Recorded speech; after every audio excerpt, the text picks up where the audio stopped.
Good morning mga kumarites, at dahil November 26 na nga ngayon, maglipat na nga muna tayo ng date. Aga pa nga po ito at nakaalis na nga rin po si Jowa papunta sa kanyang trabaho.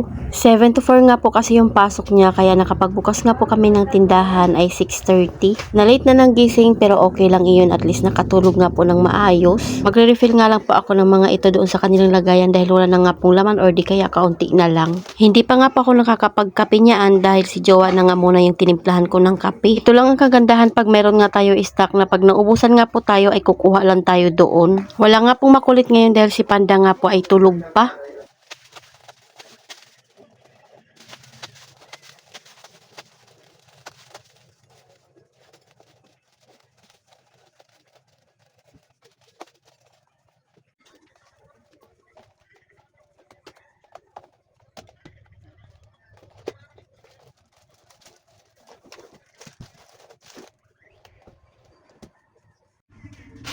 Anong flavor kuya?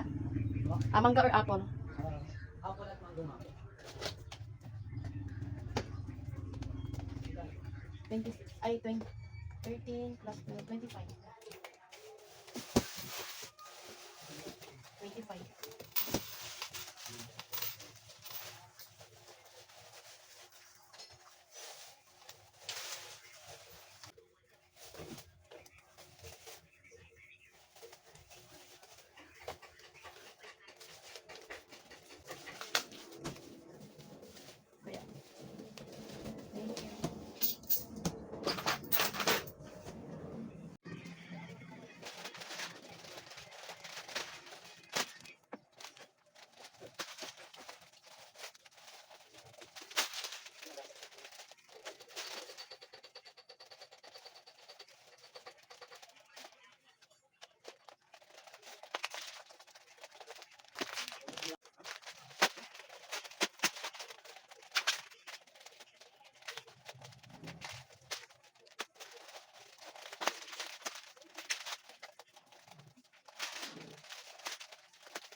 Ilan po?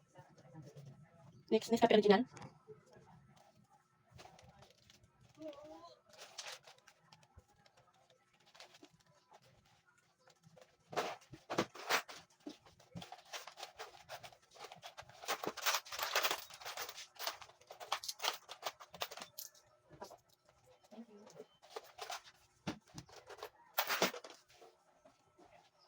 After kong mag-refill sa loob ko marites ng mga kailangang refillan ito, at lilinisin ko nga po yung ihi ni Panda. Pag nagpupups nga po iyan ay lumalabas at saka pag umiihi. Pero syempre kailangang linisan dahil mga ngamoy nga po yan pag hindi mo nga yan hugasan. Yun na lang, at may butas nga po dyan at mayroong kanal.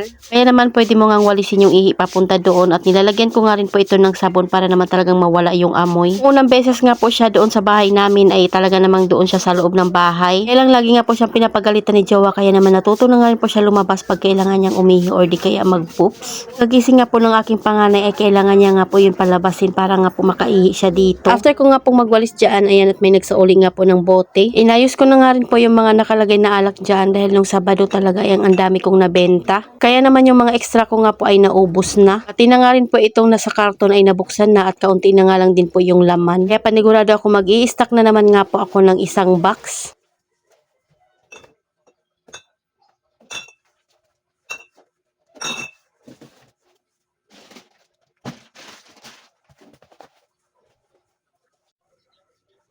So, ayun lang muna ko Marites. Salamat sa panonood. Follow for more. God bless us. At sana i-share nyo na nga rin po itong aking video.